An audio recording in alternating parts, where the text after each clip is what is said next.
The fluorescent lights of the Denver County Courthouse hummed overhead, casting a sterile glow across the witness waiting room.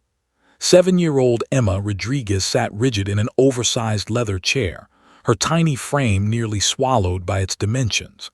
In her lap, she clutched Mr. Hops, a threadbare stuffed rabbit with one missing eye and fur worn smooth from years of desperate nighttime embraces. The rabbit had been with her through everything: her first day of kindergarten, her parents' divorce, her grandmother's funeral. But nothing had prepared Mr. Hops for the last 93 days. Detective Sarah Chen stood by the window, pretending to review case notes on her tablet, but her eyes kept drifting to the little girl. 93 days of silence. 93 days since the home invasion that had left Emma's mother, Maria Rodriguez, in a coma for 2 weeks and permanently scarred both physically and emotionally. 93 days since Emma had witnessed something so traumatic that her voice had simply stopped. The doctors called it selective mutism triggered by acute psychological trauma. The therapist said Emma's mind had locked down her ability to speak as a protective mechanism, a way to keep the horrible memories contained. But Chen knew the clinical terms didn't capture the heartbreak of watching a once vibrant second grader reduced to silence and terror. Emma had been a chatterbox before that night. Her teacher, Mrs. Patterson, had said she could talk the paint off the walls. Now she communicated only through nods, head shakes, and the occasional written note in shaky handwriting. Chen glanced at her watch. 9:47 a.m. In 13 minutes, Emma would be called to testify in the preliminary hearing for the Rodriguez case, except there was no suspect to prosecute. The case had gone cold within weeks. The intruder had worn gloves, a mask, and had been careful about DNA evidence. The security cameras in the neighborhood had been mysteriously disabled. They had nothing: no fingerprints, no witnesses, no leads. Nothing except a traumatized little girl who couldn't speak, and a mother who couldn't remember the attack. The door opened, and Emma's caseworker, Patricia Williams, entered with 2 steaming cups of hot chocolate. Patricia had been a godsend through all of this, a 20-year veteran of Child Protective Services who had seen every kind of trauma but still managed to maintain her warmth and optimism. She was a stout African-American woman in her 50s with kind eyes and an endless supply of patience. "Hey, sweet girl," Patricia said softly, kneeling beside Emma's chair. "I brought your favorite extra marshmallows just like you like it." She placed the cup on the small table beside Emma, who didn't acknowledge it. Her eyes remained fixed on some invisible point across the room, her fingers working methodically through Mr. Hops' fur. Patricia caught Chen's eye and shook her head slightly. No progress, no breakthrough, just the same silent shell of a little girl they'd been working with for 3 months. Chen felt her frustration mounting. The district attorney, Robert Kelso, had been breathing down her neck for weeks. Without Emma's testimony, they had no case to pursue. Even if they somehow identified a suspect, they had no evidence to connect anyone to the crime. The investigation had hit every possible dead end. Chen had interviewed over 40 potential witnesses, reviewed hundreds of hours of security footage from neighboring streets, and followed up on dozens of tips that all led nowhere. The worst part was knowing that somewhere out there, the monster who had done this to Emma and her mother was walking free, probably laughing about it, maybe even planning his next attack. "Detective Chen," Patricia's voice pulled her from her dark thoughts. "The ADA is asking for an update. They're wondering if Emma will be able to testify today." Chen closed her eyes and took a deep breath. This was the question everyone kept asking, and she kept giving the same answer: "I don't know." Emma's therapist, Dr. Stephanie Morrison, had said that forcing Emma to testify could cause additional trauma and set back her recovery by months or even years. But without her testimony, the case would likely be dismissed for lack of evidence. It was an impossible situation. "Let me talk to her," Chen said quietly. She crossed the room and pulled up a small chair to sit at Emma's level. This had become their routine over the past 3 months. Chen would visit Emma twice a week, sometimes just sitting in silence, other times talking about anything except that night. They'd colored together, played with dolls, read stories. Chen had learned that Emma loved butterflies, hated broccoli, and wanted to be a veterinarian when she grew up. She'd learned that Emma's favorite color was purple, that she missed her cat, which had disappeared the night of the invasion, and that she had nightmares every single night. "Hey, Emma," Chen said gently, "I know today is scary. I know you don't want to be here." Emma's fingers stilled on Mr. Hop's fur, but she didn't look up. "I want you to know that whatever happens in there, you're safe. I'm going to be right there with you. Patricia will be there. And if you can't talk, that's okay. Nobody's going to force you to do anything you're not ready for." It was a lie, and Chen hated herself for it. If the judge insisted on testimony and Emma couldn't provide it, the case would collapse. But Chen would rather lie than add to this child's trauma. Emma's lips moved slightly, and for one heart-stopping moment, Chen thought she might speak. But no sound came out. Instead, a single tear rolled down Emma's cheek and dripped onto Mr. Hop's worn head. The door opened again, and this time it was Michael Brennan, the assistant district attorney assigned to the case. He was young, ambitious, and had made it clear he thought Chen's investigation had been inadequate. "Detective, we need to discuss the witness situation," he said curtly, not even acknowledging Emma or Patricia. Chen stood, her protective instincts flaring. "Not here," she said firmly, gesturing toward the hallway. Brennan had the decency to look slightly embarrassed as he stepped back outside. In the corridor, Brennan's frustration was immediate. "Sarah, we can't keep delaying this. Judge Morrison is already annoyed that we've pushed this hearing back twice. If Emma can't testify, we need to know now so we can pivot our strategy." "Pivot to what exactly?" Chen shot back. "We have no physical evidence, no suspects, no witnesses except a traumatized 7-year-old who hasn't spoken in 3 months. What exactly is your backup plan?" "That's not my problem, that's yours," Brennan said coldly. "You're the detective. I can only work with what you give me." Chen felt her temper rising but forced it down. Brennan was an idiot, but he wasn't wrong about the impossible position they were in. "Look, I'm doing everything I can, but I will not sacrifice that little girl's mental health for a case that's already falling apart. If we force her to testify and she breaks down completely, we'll have accomplished nothing except destroying her further." Before Brennan could respond, a commotion erupted from down the hallway. Raised voices, the sound of barking, loud, aggressive barking that echoed off the marble walls. Both Chen and Brennan turned toward the noise. "What the hell is that?" Brennan muttered. Chen's hand instinctively moved toward her service weapon as she moved toward the sound. Around the corner, she could see a crowd gathering, and through the mass of bodies, she caught a glimpse of a German Shepherd, a police K9 by the look of its vest. And then she heard it, a small voice, thin and wavering but unmistakable, a child's voice. Emma's voice. "Bad man." Chen's heart stopped. She ran. Emma's tiny footsteps echoed through the marble corridor of the Denver County Courthouse like whispers of reluctance. Each step seemed to require monumental effort, as if invisible weights were attached to her small sneakers. Patricia Williams held her hand gently, not pulling or forcing, just providing a steady presence as they made their slow journey from the witness waiting room toward courtroom 6. The courthouse was bustling with its typical Tuesday morning chaos. Lawyers in expensive suits hurried past with briefcases and rolling carts full of documents. Families clustered on benches, speaking in hushed, worried tones. Security guards stood at strategic points, their eyes scanning for threats. The building hummed with the machinery of justice, a system that processed hundreds of cases daily, each one representing someone's crisis, someone's worst day, someone's desperate hope for resolution. But Emma was oblivious to all of it. Her eyes remained downcast, fixed on the polished floor tiles, counting them as she walked. 1, 2, 3, 4. Mr. Hops dangled from her free hand, dragging slightly across the ground. Patricia had tried to get her to hold the rabbit properly, worried about germs, but Emma's grip was ironclad. The stuffed animal had become more than a comfort object. It was her shield, her anchor to reality. They passed the statue of Lady Justice, turned left at the administrative offices, and continued down the long eastern corridor.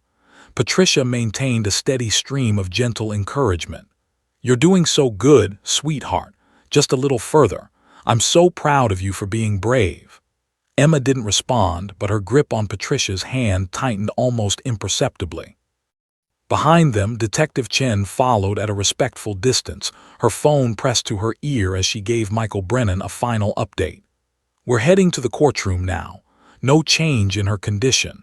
Yes, I understand the judge is waiting. We'll be there in 2 minutes." She ended the call and felt the familiar knot of dread tighten in her stomach. This was going to be a disaster. As they approached the final corridor that led to courtroom 6, Emma suddenly froze. Her entire body went rigid, and she stopped so abruptly that Patricia nearly stumbled. "Emma, honey, what's wrong?" Patricia knelt down, searching the little girl's face with concern. Emma's eyes had gone wide, fixed on something ahead. Her breathing quickened, and for a moment Patricia feared they were about to have a panic attack situation. "Emma, look at me. You're safe. Everything's okay." But Emma wasn't having a panic attack. She was transfixed. About 30 feet ahead, standing near the courtroom entrance, was K-9 officer Marcus Webb and his partner Rex. They were scheduled to provide a demonstration for Judge Morrison's courtroom on K-9 tracking techniques, a completely unrelated case involving a drug trafficking ring. Webb had done dozens of these demonstrations over the years. It was routine, boring even.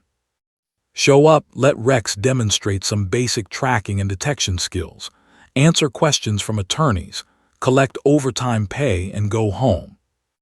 Rex was a 5-year-old German Shepherd, 78 pounds of pure muscle and instinct. His coat was the classic black and tan, with intelligent dark eyes that missed nothing. He'd been trained at the Colorado K-9 Academy and had graduated top of his class. In his 5 years of service, Rex had been responsible for over 60 arrests, had located 3 missing children, and had detected over $500,000 worth of illegal drugs. He wore his achievements in the form of commendations on his vest and scars on his body, including a nasty one across his left shoulder from a suspect who'd attacked him with a knife. Rex had taken the man down anyway. Webb stood beside his partner, reviewing notes on his phone while they waited for the bailiff to signal them. At 42 years old, Marcus Webb had spent half his life in law enforcement. He'd started as a beat cop in Detroit, moved to Denver for a fresh start after his divorce, and had found his true calling in K-9 work. Rex wasn't just his partner. The dog was his best friend, his roommate, and honestly, the closest relationship Webb had maintained in the past 5 years. Rex sat at perfect attention as he'd been trained, but Webb noticed something unusual. His partner's ears had suddenly pricked forward, rigid and alert. The dog's entire body language had shifted from relaxed waiting to intense focus. Webb looked up from his phone, his instincts immediately engaged. Rex's posture meant something had captured his attention, something significant. "Rex, what is it, boy?" Webb's hand automatically went to his partner's vest, a gesture of connection and control. That's when Rex made a sound that Webb had never heard in 5 years of working together. It was a low, rumbling whine that came from deep in the German Shepherd's chest, not aggressive, not fearful, but something else entirely. Something that made the hair on the back of Webb's neck stand up. It was a sound of recognition, of urgency, of something his partner desperately needed him to understand. Webb followed Rex's line of sight and saw them. A woman kneeling beside a small child about 30 feet away, and another woman, Detective Chen, he recognized her from department briefings, standing behind them. The little girl was staring directly at Rex with an expression that pierced through Webb's professional detachment. She looked terrified, yes, but also hopeful, desperate. He couldn't quite read it. "Easy, Rex," Webb murmured, his hand steady on the dog's vest. But Rex remained locked on the child, that strange whine continuing in soft, rhythmic pulses. Emma pulled her hand free from Patricia's grasp. The caseworker reached for her instinctively. "Emma, honey, wait." But Emma was already moving. She walked toward Rex with slow, deliberate steps, as if in a trance. Her eyes never left the German shepherd's face. Mr. Hops dragged behind her, leaving a faint trail on the polished floor.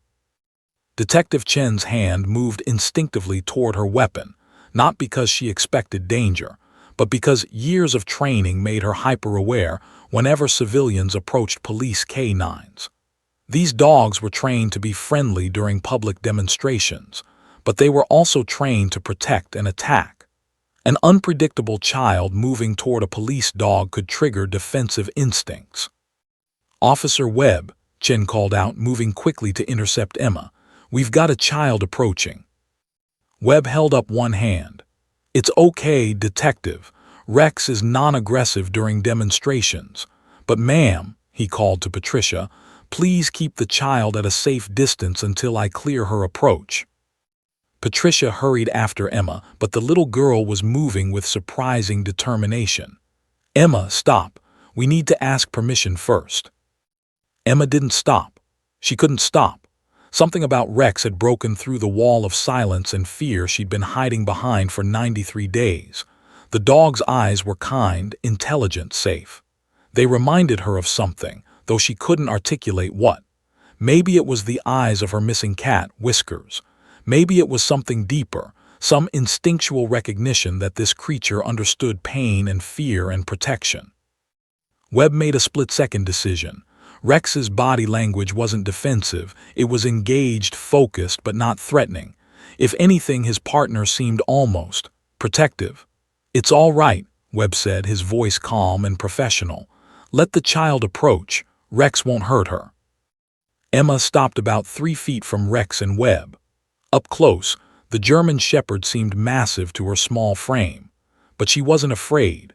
Rex had stopped whining and was now perfectly still, his dark eyes locked on Emma's face with an intensity that made Webb's professional instincts fire on all cylinders. Something was happening here, something beyond a child's innocent interest in a police dog. Webb knelt down, bringing himself to Emma's level. His years of training in public relations kicked in automatically. "Hi there. My name is Officer Webb and this is my partner Rex. Would you like to pet him? He's very friendly."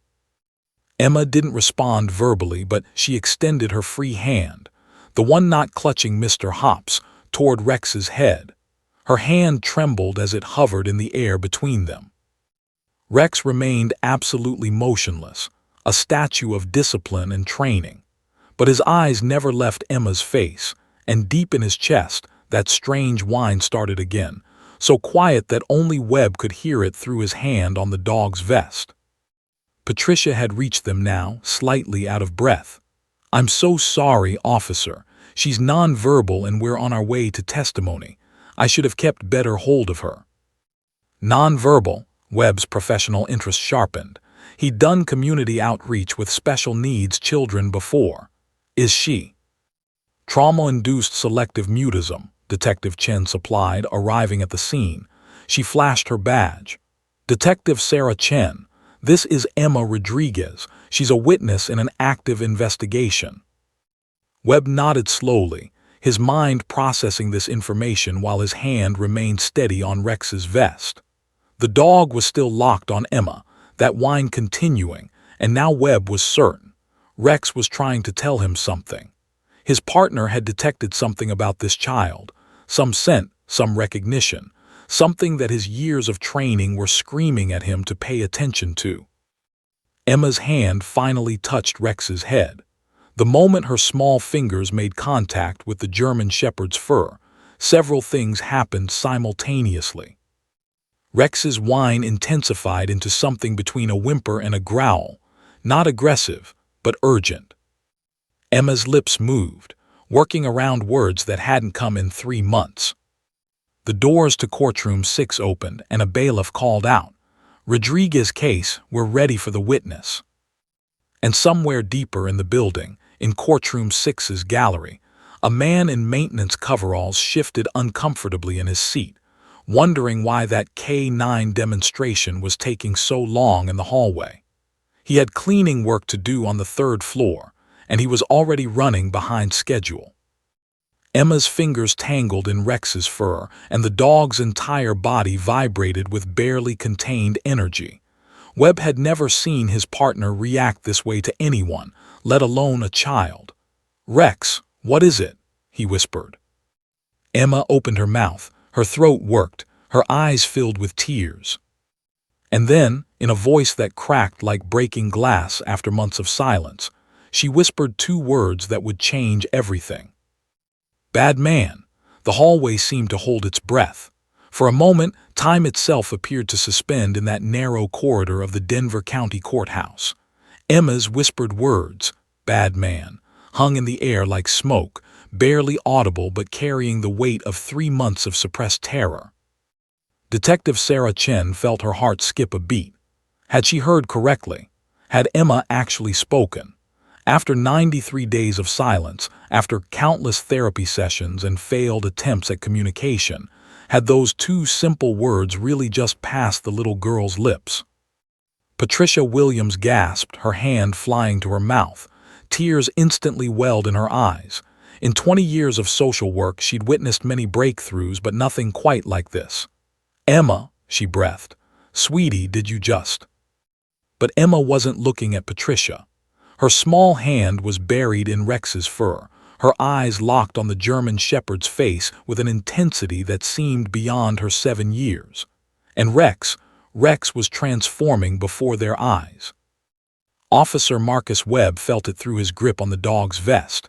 Rex's muscles coiled like steel springs. The whining stopped abruptly, replaced by something far more alarming, a low, rumbling growl that vibrated through the dog's entire body. Webb's training kicked in immediately. This wasn't play behavior. This wasn't curiosity. This was alert behavior, the kind Rex exhibited when he detected drugs, weapons, or danger. "Rex, easy," Webb commanded, his voice firm but calm. His years of K9 handling told him not to panic, but his instincts were screaming that something significant was happening. "What are you detecting, boy?" Emma's lips moved again, and this time her voice was louder, clearer, filled with a rising panic that made Chen's blood run cold. "Bad man." Emma's finger lifted, pointing past them toward the open doors of courtroom 6. "Bad man." And then Rex exploded. The German shepherd lunged forward with such explosive force that Webb, despite his 200 pounds and years of handling experience, was nearly yanked off his feet. The leash went taut, cutting into Webb's palm as he fought to maintain control. Rex's bark erupted like gunfire in the marble corridor, deep, aggressive, urgent barks that echoed off the walls and sent courthouse staff scrambling backward in alarm. "Officer Webb, control your animal." The voice belonged to Judge Elizabeth Morrison, who had emerged from her chambers at the commotion. She was a stern woman in her 60s, known for running a tight courtroom and having zero tolerance for disruptions. "This is a courthouse, not a kennel." But Webb wasn't listening to the judge. Every fiber of his professional training was focused on Rex. His partner wasn't out of control. Rex was indicating. The dog was pulling toward courtroom 6 with singular focus, his powerful body straining against the leash, his barks punctuated by aggressive snarls that Webb had only heard during high-risk suspect apprehensions. Emma had stumbled backward from Rex's sudden movement, and Patricia quickly swept the little girl into her arms. But Emma was fighting against the embrace, her small arms reaching toward the courtroom, her voice, that precious, long, silent voice, rising to a scream. The bad man is in there." Chen's detective instincts overrode her shock at Emma's sudden speech. Her hand went to her service weapon, and she moved toward courtroom 6's entrance, her mind racing. What was Emma seeing? What was Rex detecting? The little girl had been silent for 3 months about her attacker. They'd shown her hundreds of photos, conducted careful interviews with child psychologists present, tried every gentle technique to extract information. Emma had given them nothing. Not a description, not a detail, nothing. And now she was screaming about a bad man in the courtroom. "Webb, what is your K9 alerting on?" Chen demanded, her training taking over. She knew K9 behavior. Rex's reaction wasn't random aggression. Police dogs didn't just lose control. They reacted to specific stimuli based on their training. "I don't know," Webb gritted out, using both hands now to control Rex's forward momentum. The dog's claws scraped against the marble floor, seeking purchase. "He's never done this before. Not like this. He's indicating a threat or detection, but we weren't even working a case. We're here for a demonstration." The bailiff from courtroom 6 appeared, hand on his own weapon, eyes wide. "What the hell is going on out here?" "Clear that courtroom," Chen ordered, her badge already out. "Get everyone out of there now." "You can't just clear a courtroom in session," the bailiff protested. "Judge Morrison will." "I don't care what the judge will do," Chen's voice cut through the chaos.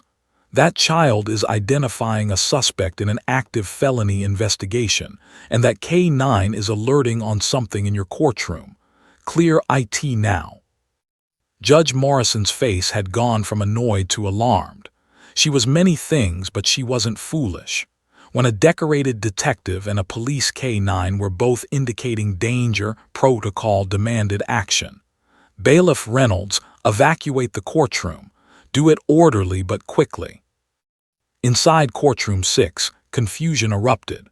There were about 30 people present: attorneys, defendants, witnesses, family members, court staff, and a handful of spectators. The case being heard was a preliminary hearing for a burglary defendant named Carl Morrison, no relation to the judge, who sat at the defense table looking utterly bewildered as the bailiff began ordering everyone to exit. But Rex wasn't focused on the defense table.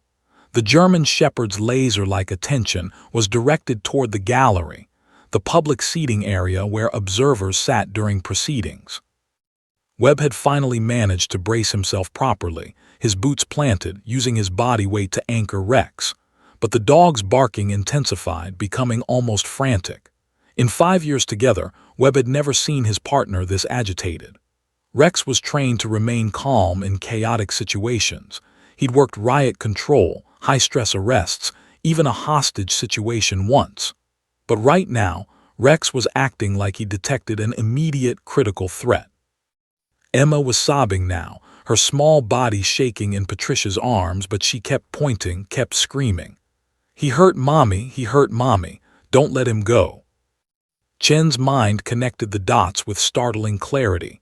The Rodriguez home invasion. Emma's mother, Maria, brutally attacked. No suspects, no leads. And now Emma was identifying someone in that courtroom.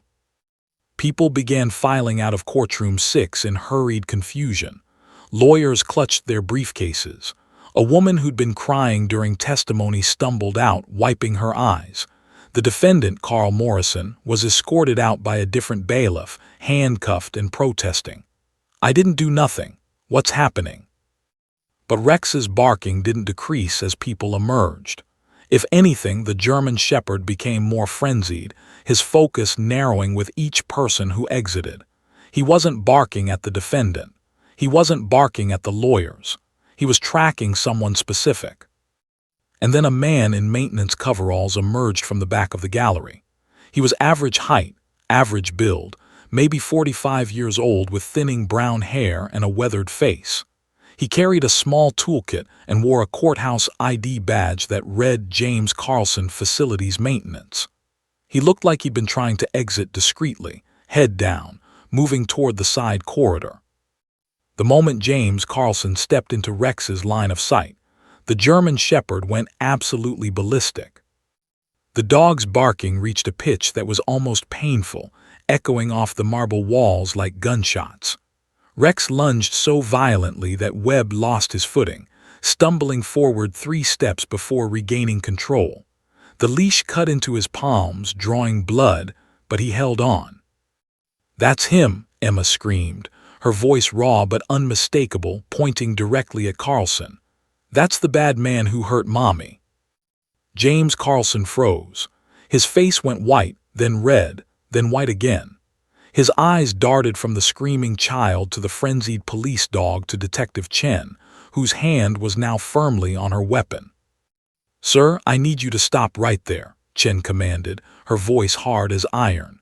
She began moving toward Carlson, her instincts screaming. The man's body language was all wrong.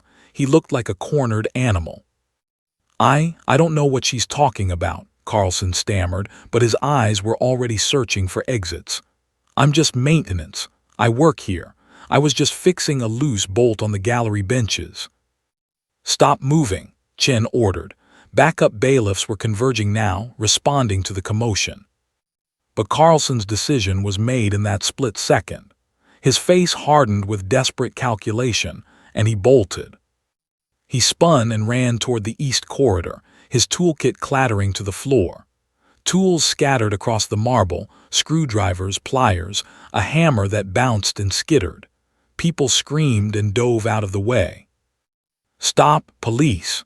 Chen drew her weapon but couldn't get a clear shot with civilians still in the corridor.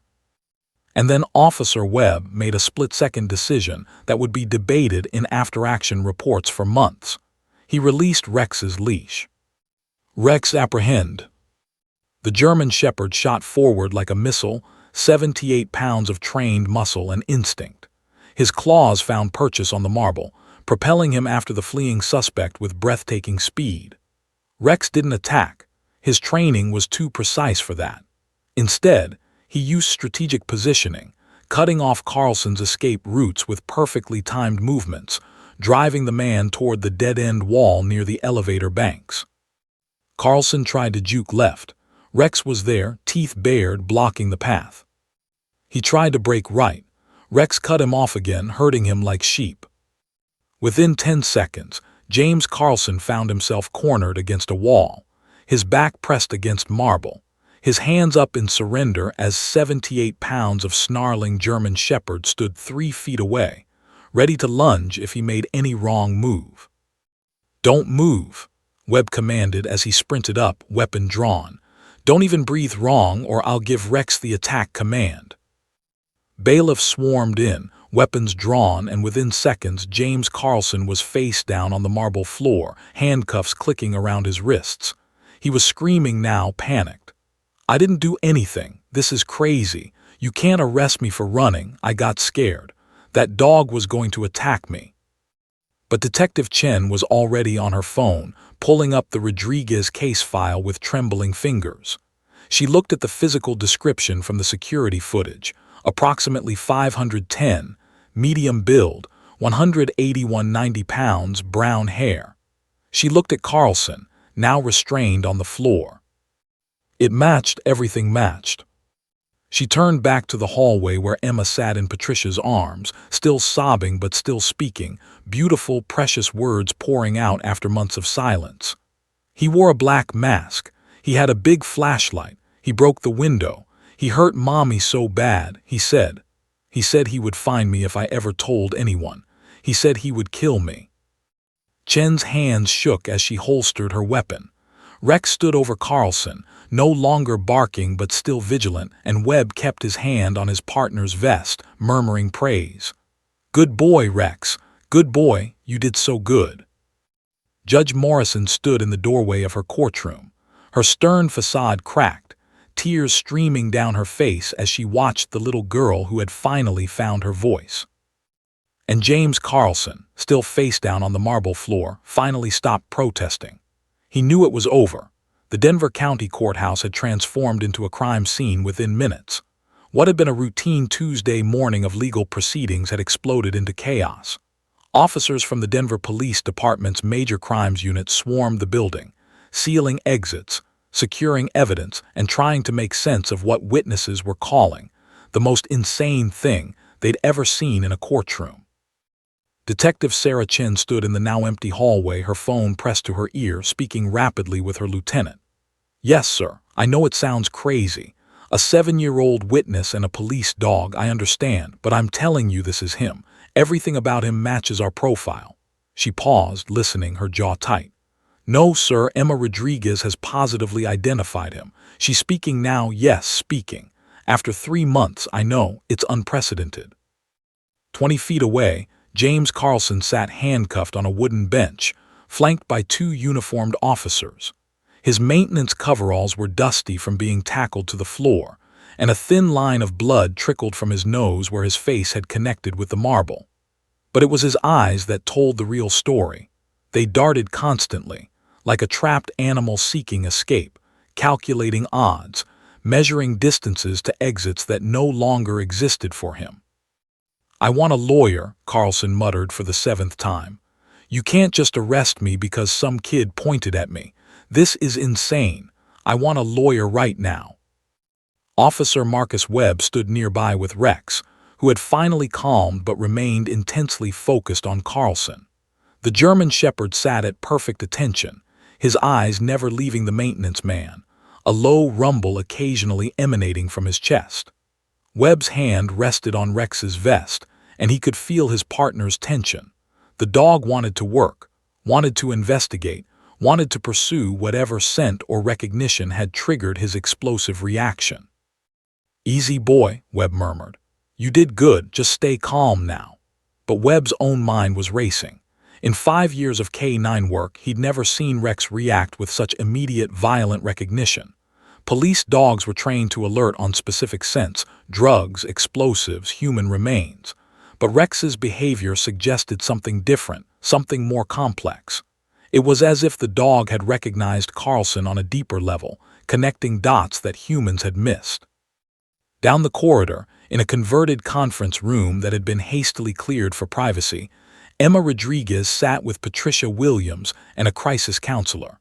The little girl was wrapped in a blanket despite the building's warmth, her body still trembling with aftershocks of adrenaline and trauma.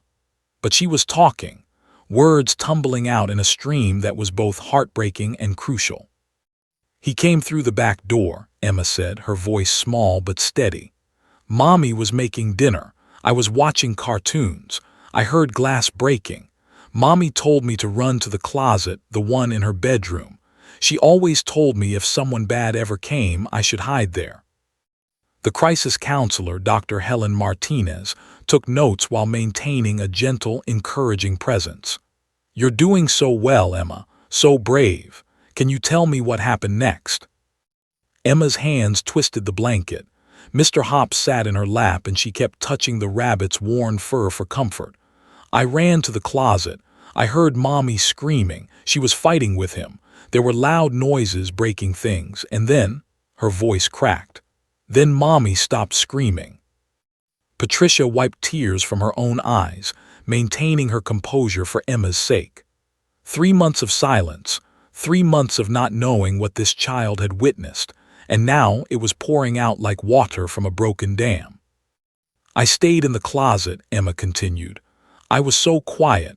I remembered Mommy said to be quiet like a mouse, but then I heard him walking around, opening drawers, taking things, and then," her eyes went distant, "he came into Mommy's bedroom." Dr. Martinez leaned forward slightly. "Did he find you, Emma?" "No, but I could see him through the crack in the closet door. He was looking through Mommy's jewelry box, and then he took off his mask." Emma's voice dropped to a whisper. "He took it off to drink water from Mommy's bathroom. He thought nobody was watching, but I saw his face. I saw everything."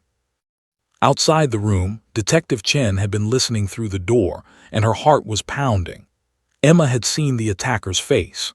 For 3 months, they'd assumed Emma couldn't identify anyone because she'd been too traumatized, or because the attacker had kept his mask on.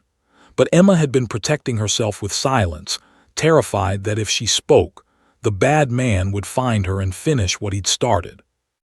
Chen pulled out her phone and quickly sent a text to her partner, Detective Raymond Foster, who was already en route with a forensics team. "Victim has visual ID on suspect. Get facial recognition ready. And pull all background on James Carlson, courthouse maintenance." Back in the hallway, Assistant District Attorney Michael Brennan had arrived, his earlier arrogance replaced by stunned disbelief. He stood beside Chen, watching Carlson through narrowed eyes. "Tell me this is solid, Sarah. Tell me we're not about to make the department look like idiots by arresting a courthouse employee based on a traumatized child's accusation and a dog barking." Chen turned to him, her expression hard. That dog barking came from a decorated K9 with 5 years of service and 60-plus arrests. Rex doesn't just bark at random people. He detected something. She gestured toward Emma's makeshift interview room. And that traumatized child just gave us a detailed account of the home invasion, including the fact that she saw the attacker's unmasked face. We're running facial recognition now, but I'd bet my badge that when we compare Carlson's face to Emma's description, we'll have a match. Brennan's phone buzzed. He looked at it and his face paled. That was my office. They just pulled Carlson's employment history. Sarah, before he worked courthouse maintenance, he was employed by Secure Home Systems. Chen felt ice water flood her veins. The security company. The security company that installs high-end alarm systems in wealthy neighborhoods, Brennan confirmed. Including the Rodriguez family's neighborhood. He would have had access to home layouts, security codes, schedules. Everything he needed to case targets, Chen finished. Her mind was racing now, connecting pieces that had seemed random before. How long did he work there? 18 months. Left the company 8 months ago after performance issues, which apparently meant he was showing up late, being unreliable. They didn't fire him, but he quit before they could. Brennan was scrolling through the information rapidly. And get this, his supervisor noted that Carlson had been unusually interested in client security details, asking questions beyond his installation duties. Chen's phone rang. It was Detective Foster. Chen here. Sarah, you're not going to believe what we're finding. Foster's voice was tight with excitement. I'm at Carlson's apartment right now. We got an emergency warrant based on Emma's identification and Rex's alert. This place is a gold mine. We've got jewelry, electronics, cash, looks like evidence from multiple burglaries. Chen's heart was pounding. The Rodriguez items. Haven't confirmed yet, but I'm looking at a woman's sapphire necklace that matches the description from Maria Rodriguez's insurance claim. And Sarah, there's more. We found a shoebox in his closet. Inside it was a black ski mask, leather gloves, and what appears to be a glass cutter, the kind used for breaking windows quietly. Bag everything, Chen ordered. Full forensic workup. I want DNA, prints, fiber analysis, everything. And Foster, check his work schedule at the courthouse against the dates of the Rodriguez attack and any other similar home invasions in the database. Already on it. His supervisor says Carlson had access to courthouse records as part of his cleaning duties, including case files, evidence logs, and victim information. Sarah, if he was using his courthouse position to identify victims and track investigations. Then he's been operating right under our noses for months, Chen finished grimly. How many cases are we talking about? I'm pulling reports now, but based on the amount of stolen goods in his apartment, I'd estimate at least 5 to 7 home invasions. Maybe more. Chen ended the call and turned to find Officer Webb approaching with Rex. The German Shepherd's demeanor had shifted slightly. He was still alert, still watching Carlson, but there was a different quality to his attention now. Webb noticed it too. Detective, I'd like permission to bring Rex to the suspect's residence, Webb said. If there's evidence there, Rex might be able to provide additional confirmation. Chen nodded immediately. Foster's already there with forensics. They found what looks like the Rodriguez family's stolen items, plus evidence from multiple other burglaries. But yes, bring Rex. If he alerts on the same items or scents, that's additional corroboration for court. Webb glanced back at Carlson and a thought occurred to him. Detective, when Rex first reacted in the hallway, Emma had just touched him. She had her hand in his fur. So Rex has been trained in scent detection. When Emma touched him, she could have transferred residual scent from the night of her attack, scent that Rex then recognized when Carlson came into view. Webb's excitement was building. We worked the Rodriguez crime scene 3 months ago. Rex tracked from the point of entry through the house, gathering scent evidence. If Carlson's scent was at that scene, and then Rex detected it again on Emma, and then identified it on Carlson himself. The dog made a connection that we couldn't, Chen breathed. Rex recognized the scent from the crime scene on both Emma and Carlson. Exactly, and the reason Rex reacted so violently wasn't just detection, it was protection. He recognized Emma as a victim connected to that scent, and he recognized Carlson as the threat. Webb looked down at his partner with undisguised pride. He was protecting her. At that moment, the conference room door opened, and Dr. Martinez emerged. Her expression was grave but also filled with a kind of professional satisfaction. "Detective Chen, Emma is ready to do a formal identification if you have a photo array prepared. She's also provided details about the suspect's vehicle, a dark blue or black van with rust on the passenger door. And she remembers something else. He had a tattoo on his left forearm. She could only see part of it, but she described it as a bird with its wings spread." Chen immediately barked orders to the uniformed officers holding Carlson. "Roll up his left sleeve, now." The officers complied, pulling up the sleeve of Carlson's coveralls. There, on his left forearm, was a tattoo of an eagle with outstretched wings, exactly as Emma had described. Carlson's face crumbled. He knew. They all knew. The evidence was mounting too quickly, too specifically. A child who had been silent for 3 months had opened her mouth and brought down his entire operation in a matter of minutes.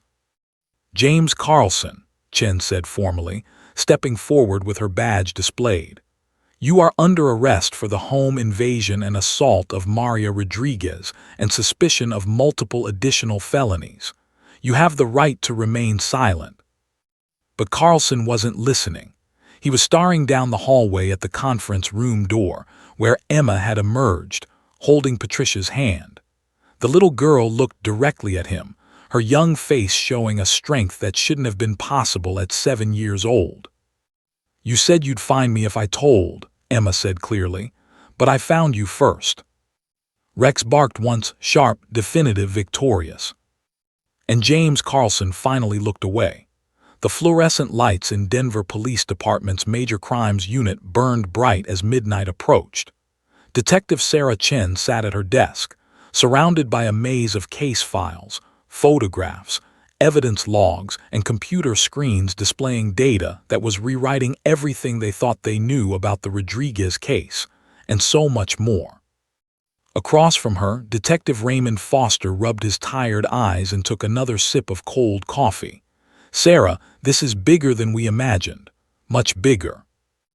The evidence recovered from James Carlson's apartment had been processed with unprecedented speed. Captain Patricia Hernandez had authorized overtime for the entire forensics team, understanding that they were sitting on something significant. Now, 12 hours after Carlson's arrest at the courthouse, the picture emerging was both stunning and horrifying. "Walk me through it again," Chen said, needing to hear it all laid out sequentially to believe it herself. Foster pulled up a digital timeline on his laptop and rotated it so Chen could see. James Carlson, age 46, worked for Secure Home Systems for 18 months, from January 2023 to July 2024. During that time, he was the lead installer for high-end residential security systems in affluent Denver neighborhoods, Cherry Creek, Washington Park, Hilltop, and University Hills. Chen nodded, following along as Foster clicked through records showing Carlson's work orders. Each one represented a wealthy family that had paid thousands of dollars for state-of-the-art security systems, never knowing they were inviting a predator into their homes. Secure Home's installation process is incredibly detailed, Foster continued. Installers get complete access to floor plans, learn family schedules to minimize disruption during installation, receive security codes for testing, and document all entry points, camera placements, and system vulnerabilities. Carlson had a blueprint for breaking into every house he worked on. But he didn't hit them immediately, Chen observed, scanning the dates. No, he was smart about it, patient. Foster pulled up another screen showing a map of Denver with colored pins marking locations. "Look at this. Red pins are homes where Carlson did installation work. Blue pins are confirmed home invasions we've now linked to him through evidence found in his apartment. Notice anything?" Chen leaned forward, studying the pattern. He waited, months between installation and invasion. Exactly. The shortest gap was 4 months, the longest was 15. He let families get comfortable with their new security systems, let them get complacent. And here's the genius part, or the evil part, depending on how you look at it. Foster clicked to another document. Carlson kept detailed notes. We found a notebook in his apartment hidden inside a false bottom in his toolbox. He documented everything. Family schedules, vacation plans he'd overheard, high-value items he'd spotted during installations, even behavioral patterns like when people armed their systems versus when they got lazy about it. Chen felt her stomach turn. He was hunting them from the inside. For months at a time. And when Secure Home fired him, well, technically he quit, but it was clearly a forced resignation. He needed a new way to continue operating. That's when he applied for the courthouse maintenance position. When was this? August 2024, 2 months before the Rodriguez attack. Foster pulled up Carlson's employment application for the Denver County Courthouse Facilities Department. His maintenance position gave him access to another gold mine of information: court records, police reports, evidence logs, victim statements. He was literally cleaning offices where active investigations were being discussed and documented. Chen's mind was racing, making connections that turned her blood cold. He could identify victims who'd already been targeted, track which cases had solid evidence versus which ones were going cold, and learn what mistakes to avoid in future attacks. Exactly, and that's not all. Foster's expression darkened further. We cross-referenced the dates of unsolved home invasions in our database with Carlson's courthouse work schedule. Sarah, on at least 4 occasions, Carlson was scheduled to clean the very offices handling investigations into his own crimes. He was reading the case files about himself. Jesus. Chen stood up, needing to move, to process. He was staying one step ahead because he knew exactly what we knew. Officer Marcus Webb entered the unit, Rex trotting beside him. The German shepherd looked tired but alert, his tail wagging slightly as he recognized Chen and Foster. Webb had spent the last several hours at Carlson's apartment with the forensics team, and his expression suggested he had significant news. "Tell me Rex found something," Chen said. Webb smiled grimly. "Rex found everything. We walked him through Carlson's apartment and he alerted on multiple items. The ski mask, the gloves, a toolkit containing glass cutters and lock-picking equipment, and this is the big one, a plastic storage container in the bedroom closet." What was in it? Jewelry, small electronics, cash, and personal items from at least 7 different home invasions. But here's what matters for your case. Rex specifically alerted on a sapphire necklace that Maria Rodriguez reported stolen. We showed Rex a photograph of Maria wearing that exact necklace before we brought him to the apartment. His alert was immediate and definitive.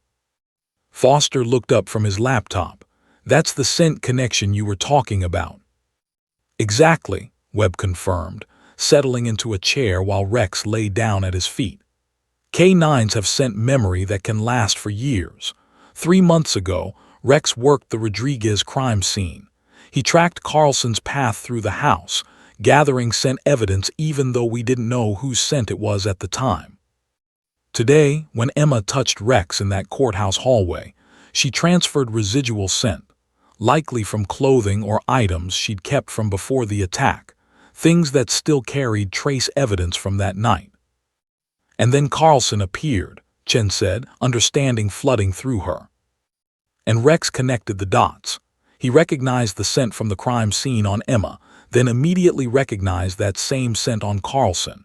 His reaction wasn't just detection, it was recognition of a threat to someone he'd identified as a victim.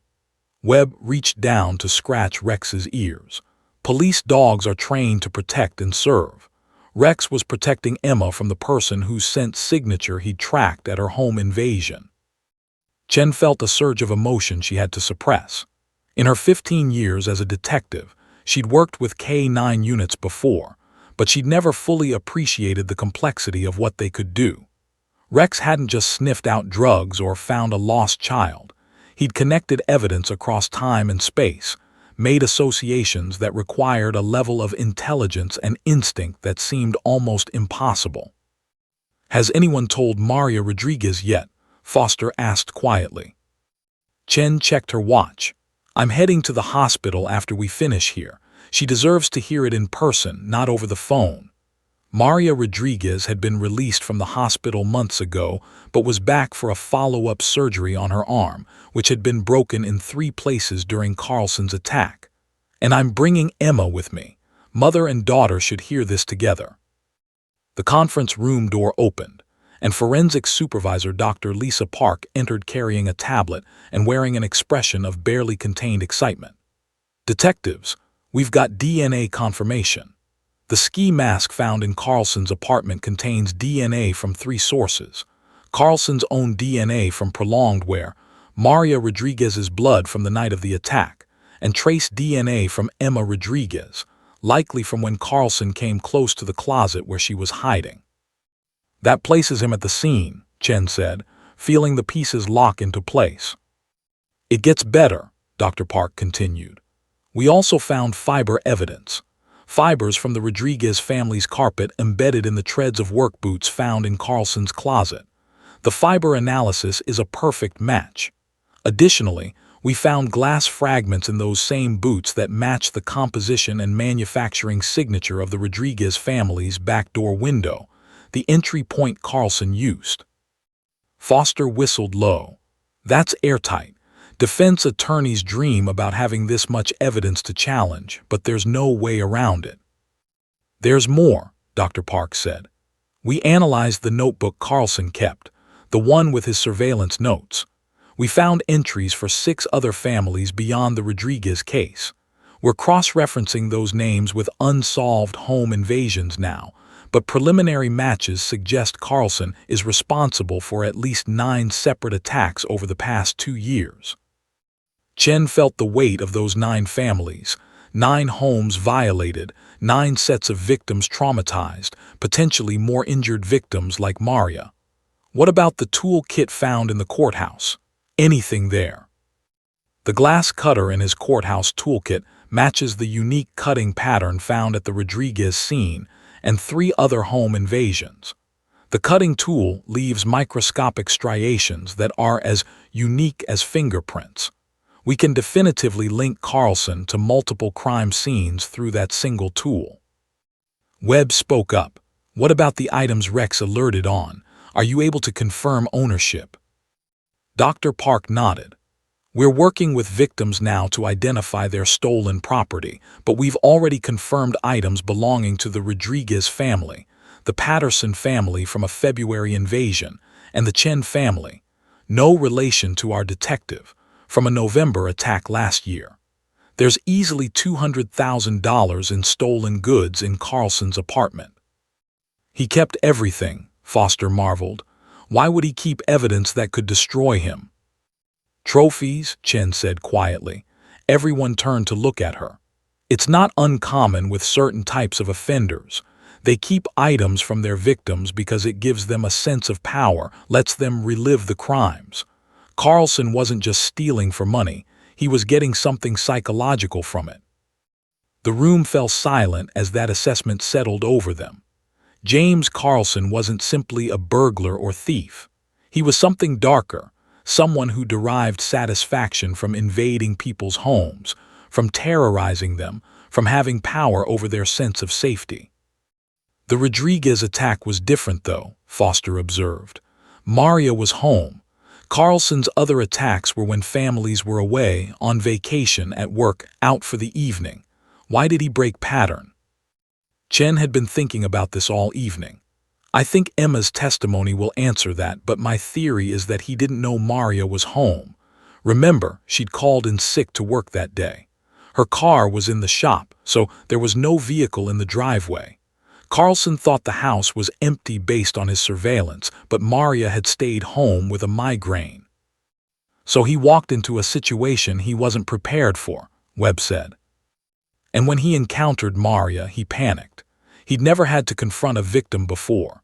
His MO was clean, quiet burglaries. But suddenly there was a witness, someone who could identify him if she survived. So he attacked her with far more violence than his previous crimes showed. He was trying to eliminate a witness. But he didn't know about Emma, Foster added. Didn't know there was a second witness hiding in the closet, seeing everything. Dr. Park looked down at her tablet. Speaking of Emma, the psychological evaluation from Dr. Martinez notes that Emma's selective mutism was specifically triggered by Carlson's threat. Before he left the house, he apparently walked through calling out, "I know someone else is here. If you ever tell anyone what you saw, I'll come back and finish what I started." He was talking to empty rooms, trying to intimidate a witness he suspected but couldn't find. And it worked, Chen said. Emma was terrified into silence for 3 months, until she saw him again and found the courage to speak. Rex lifted his head at that moment, as if understanding the conversation. His tail thumped once against the floor. Webb smiled down at his partner. You know what's amazing? Emma didn't find her voice for therapists, or for her mother, or even for Detective Chen, who'd been working with her for months. She found her voice for Rex. A dog gave her the safety and courage she needed to speak. Chen felt tears prick her eyes but blinked them back. Animals have a way of reaching people that humans sometimes can't. Rex represented something to Emma: protection, safety, unconditional trust. He didn't judge her for being silent. He just accepted her and somehow let her know she could trust him. That's the bond, Webb said simply. It's why K9 units work. Dogs sense things we miss: fear, danger, truth. Rex sensed Emma needed help, and he gave it to her the only way he could. 3 months had passed since that chaotic morning in the Denver County Courthouse. The leaves had turned from summer green to autumn gold, and now November wind rattled the windows of Courtroom 6, the same courtroom where James Carlson had sat in maintenance coveralls, believing himself invisible and untouchable. Today, Carlson sat at the defense table in an orange jail jumpsuit, flanked by 2 public defenders who looked exhausted. The evidence against their client was so overwhelming that they'd spent weeks trying to negotiate a plea deal. But District Attorney Robert Kelso had refused every offer. This case was going to trial, and the prosecution intended to secure the maximum sentence possible. The gallery was packed. Victims from 7 different home invasions sat in the first 3 rows, their faces reflecting a mixture of anger, relief, and anticipation. The media occupied the back rows, cameras banned from the courtroom but reporters armed with notebooks, ready to document every word. This trial had captured national attention, the story of a maintenance man who'd exploited his courthouse access to evade justice, only to be exposed by a 7-year-old girl and a police dog. Detective Sarah Chen sat in the second row, her eyes fixed on Carlson's back. In 3 months of interrogations, evidence processing, and trial preparation, she'd learned more about James Carlson than she'd ever wanted to know. He'd grown up in foster care, bouncing between homes, never finding stability. He'd developed a pathological need for control and power. His crimes weren't just about money. They were about dominating spaces, violating sanctuaries, proving he could outsmart everyone. The psychology reports painted a picture of a dangerous narcissist who felt entitled to take what he wanted, who felt no genuine remorse for his victims. During interrogation, Carlson had been cold, calculating, more upset about being caught than about the trauma he'd inflicted. He'd actually smiled when describing how he'd read police reports about his own crimes while cleaning the detectives' offices. "All rise," the bailiff announced, the Honorable Judge Elizabeth Morrison presiding. Judge Morrison entered, her expression grave. She'd recused herself from the case initially due to the fact that Carlson's arrest had occurred in her courtroom, creating potential conflict of interest. But both prosecution and defense had agreed that her presence as the presiding judge was not prejudicial, and she'd resumed her position. If anything, Morrison seemed personally invested in seeing justice served. The violation of courthouse security, the exploitation of the justice system itself, had offended her on a fundamental level. "Be seated," Morrison said, settling into her chair. "Counsel, are we ready to proceed with closing arguments?" "Yes, Your Honor," said Assistant District Attorney Michael Brennan, standing. Over the past 3 months, Brennan had transformed from an arrogant prosecutor focused on conviction rates to someone who genuinely understood the human cost of Carlson's crimes. Working with Emma had changed him. Brennan approached the jury, 12 men and women who'd spent 3 weeks hearing testimony, viewing evidence, and learning about the intricate web of crimes Carlson had committed. "Ladies and gentlemen of the jury, this case is about betrayal on multiple levels. James Carlson betrayed the families who welcomed him into their homes to install security systems meant to protect them. He betrayed the courthouse that employed him, giving him access to the very investigation seeking to stop him. And most horrifically, he betrayed a 7-year-old child who witnessed him brutally attack her mother." Brennan walked to the evidence table, where photographs of Maria Rodriguez's injuries were displayed. Even after 3 months of healing, the images were shocking: her broken arm, bruised face, the trauma that had left her hospitalized for 2 weeks.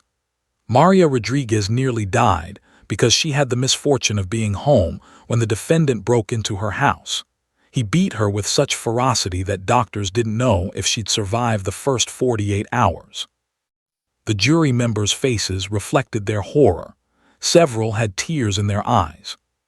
"But Maria did survive," Brennan continued, "and her daughter Emma, hiding in a closet, saw everything. She saw the defendant's face when he removed his mask. She heard his threats, and she remained silent for 93 days because a 46-year-old man had terrorized a 7-year-old child into traumatic mutism." Carlson shifted in his seat, his jaw tight. His attorneys had advised him to show remorse, to appear sympathetic, but he couldn't manage it. His face remained cold, almost bored. "The defense will tell you that the evidence is circumstantial," Brennan said, anticipating the argument. "They'll suggest that the identification by a traumatized child might be unreliable. They'll question whether a police dog's reaction should carry weight in a court of law." He paused, letting that hang in the air. "But the evidence in this case is not circumstantial. It is overwhelming and concrete." Brennan began ticking off points on his fingers. DNA evidence placing the defendant at the Rodriguez crime scene. Fiber evidence from the Rodriguez carpet on the defendant's boots. Glass fragments matching the Rodriguez window in those same boots. A glass-cutting tool with unique striations matching cut patterns at 4 different crime scenes, including the Rodriguez home. Stolen property from 7 families found in the defendant's apartment, including Maria Rodriguez's sapphire necklace, the one she was wearing the night she was attacked. The jury was transfixed. This wasn't a circumstantial case. This was a mountain of physical evidence that couldn't be explained away. "And then there's Emma's testimony," Brennan said softly. "That brave little girl who finally found her voice. She described the defendant's face, his tattoo, his vehicle, details that we were able to verify independently. She didn't just point at a stranger and say, 'bad man.' She provided specific, accurate information that led directly to solving not just her case, but 6 others." Brennan walked back to his table, where a photograph of Rex sat prominently displayed. "Officer Marcus Webb and his K-9 partner Rex will tell you that police dogs are trained to detect scents with remarkable accuracy. Rex had tracked evidence at the Rodriguez crime scene 3 months before the courthouse incident. When he encountered Emma and then encountered the defendant, he connected scent evidence that linked both to that crime scene. His reaction wasn't random, it was professional detection." The defense attorney, Margaret Hollies, stood to present her closing argument. She was a skilled public defender who'd taken on impossible cases before, but even she looked defeated. Ladies and gentlemen, my client maintains his innocence. While the evidence appears compelling, we must remember that circumstantial evidence, no matter how abundant, is not the same as direct proof of guilt. It was a weak argument, and everyone in the courtroom knew it. Hollis did her best, questioning the reliability of K9 alerts, suggesting that stolen property could have been planted, implying that Emma's identification might have been influenced by suggestion. But it rang hollow against the sheer weight of forensic evidence. The jury deliberated for 4 hours. When they returned, the foreman stood, a retired schoolteacher named Patricia Owens who'd taken copious notes throughout the trial. "Has the jury reached a verdict?" Judge Morrison asked. "We have, Your Honor." "On the charge of home invasion with intent to commit theft, how do you find?" "Guilty." "On the charge of first-degree assault?" "Guilty." "On the charge of attempted murder?" "Guilty." The verdicts continued, charge after charge, each one met with the same response: guilty, guilty, guilty. 9 separate home invasions, 9 counts of burglary, 7 counts of assault, multiple weapons charges, evidence tampering, obstruction of justice. The list was staggering. When it was over, James Carlson had been convicted on 43 separate counts. His face remained impassive, but his hands trembled slightly as the bailiff approached to lead him away. Judge Morrison's voice cut through the courtroom's murmur. "Mr. Carlson, you will be remanded to custody pending sentencing, which is scheduled for December 15th. Bail is denied." She paused, and for the first time, emotion crept into her professional demeanor. "I want to note for the record that in my 30 years on the bench, I have rarely encountered a defendant who showed such calculated disregard for the safety and well-being of others. You exploited positions of trust to prey on families in their homes, the one place where people should feel safe. You terrorized a child into silence, and you violated the integrity of this courthouse itself. I look forward to ensuring you face the full consequences of your actions." The courtroom erupted in applause, unusual and technically against protocol, but Morrison let it continue for several seconds before gaveling for order. In the gallery, Maria Rodriguez clutched her daughter Emma, both of them crying tears of relief. Chen turned to see them and felt her own eyes well up. Maria's recovery had been long and painful: 3 surgeries on her arm, ongoing physical therapy, psychological counseling for PTSD. But she'd survived, and she'd been there for Emma every step of the way. Emma had blossomed in the 3 months since finding her voice. She spoke freely now, laughed often, and had returned to school where she was thriving. She still had nightmares occasionally, still flinched at unexpected sounds, but she was healing. Dr. Helen Martinez, her therapist, said Emma showed remarkable resilience, a testament to her inner strength and the support system around her. Officer Marcus Webb sat several rows back with Rex lying quietly at his feet. The German Shepherd wore his ceremonial vest today, decorated with commendations. Webb scratched behind Rex's ears, pride swelling in his chest. His partner had done something extraordinary, something that would be studied in K9 training programs for years to come. After the courtroom cleared, Brennan approached Chen in the hallway.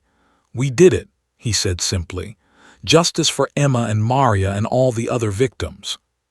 Chen nodded, feeling the weight of 3 months of work settle into satisfaction. Carlson's sentencing will be significant. With 43 counts, he's looking at decades, possibly life if Morrison stacks the sentences consecutively. "She will," Brennan said confidently. "She's already indicated as much in chambers. Carlson won't see freedom again until he's an old man, if ever." They stood in silence for a moment, watching through the windows as media crews set up outside for press conferences. The story had captivated the nation, not just because of the dramatic courthouse confrontation, but because it represented something larger. It was about vulnerability and violation, about the predators who hide in plain sight, about the courage of survivors, and about the unlikely heroes who bring justice. Detective Chen, A small voice interrupted her thoughts. Emma stood nearby with Maria and Patricia, her small hand gripping Mr. Hops. "Hey, Emma," Chen said, kneeling down to the girl's level, a habit she developed over their months of work together. "Thank you for believing me," Emma said, "even when I couldn't talk." Chen felt her throat tighten. "Oh, sweetheart, I always believed you. I just needed you to find your voice when you were ready." Emma looked past Chen to where Webb and Rex were standing. "Can I say thank you to Rex? I think Rex would like that very much." They walked together to where Webb waited with his partner. Rex's tail began wagging the moment he saw Emma approaching. The dog remembered her, the scent connection as strong as ever.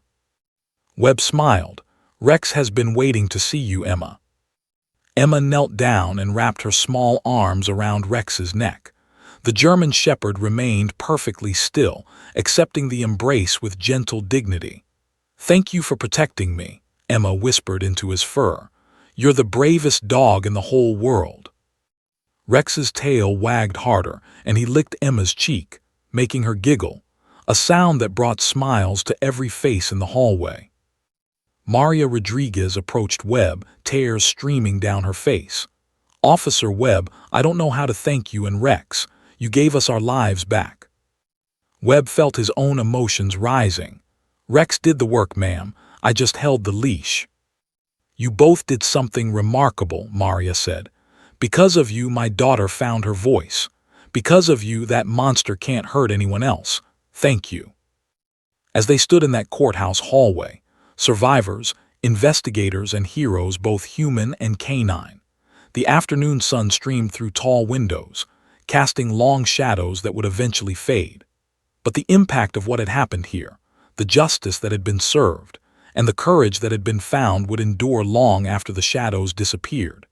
December 15th arrived with the kind of crisp, clear winter morning that made Denver's skyline sparkle against the Rocky Mountains.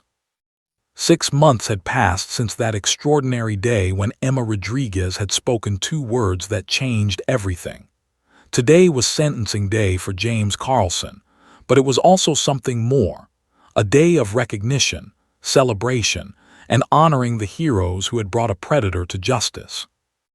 The Denver Police Department headquarters buzzed with unusual energy. Officers in dress uniforms moved through corridors with purpose, carrying equipment for a ceremony that had been planned for weeks.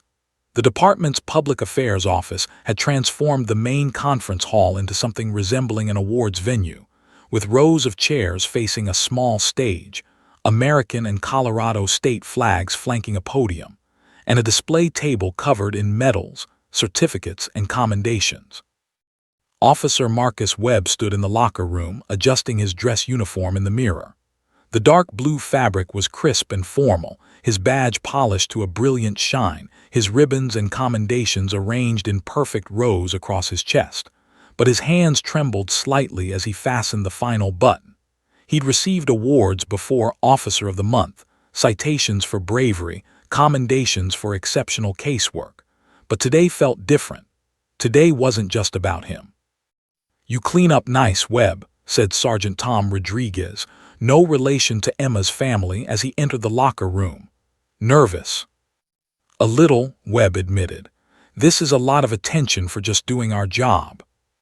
"Just doing your job," Rodriguez laughed. "Webb, you and Rex solved 7 major felony cases, helped a traumatized kid find her voice, and caught a serial home invader who'd been operating under our noses for 2 years. That's a bit more than just doing your job."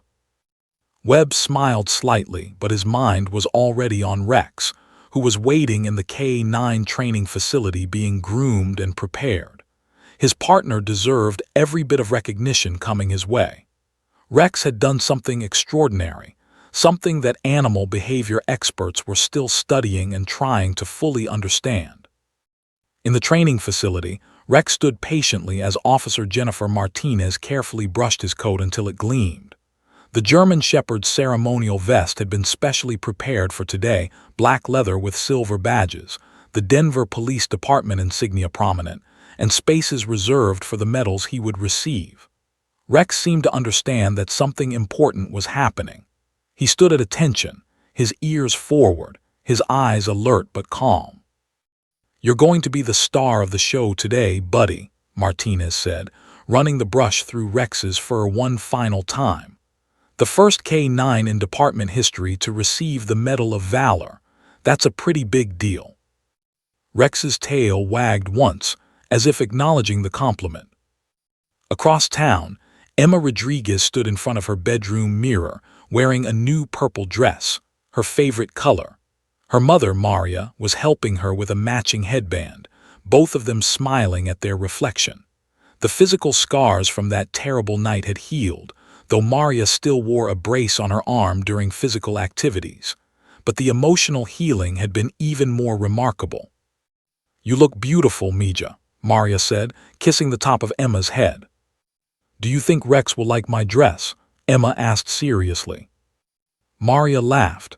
"I think Rex will be so happy to see you that he won't care what you're wearing, but yes, I think he'll love it."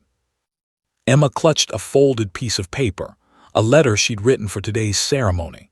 She'd worked on it for weeks with her therapist, Dr. Helen Martinez, carefully choosing each word. Writing the letter had been part of her healing process, a way to express gratitude and also to acknowledge her own bravery. Emma still saw Dr. Martinez twice a week, working through lingering fears and nightmares, but her progress had been extraordinary. She was back in school full-time, had made new friends, and had even joined the school's art club where she drew pictures of dogs, lots of dogs, but especially German shepherds. Detective Sarah Chen arrived at the police headquarters early, carrying a garment bag containing her dress uniform. She'd spent the morning at the courthouse for Carlson's sentencing hearing, which had concluded just an hour ago. Judge Morrison had handed down the harshest sentence possible, 43 consecutive terms totaling 275 years in prison. Carlson would never see freedom again. He'd shown no remorse during sentencing, maintaining his cold, detached demeanor to the end. But it didn't matter anymore. He was locked away where he could never hurt anyone again. Chen found Captain Patricia Hernandez in her office, reviewing the ceremony program. "Captain, sentencing is done.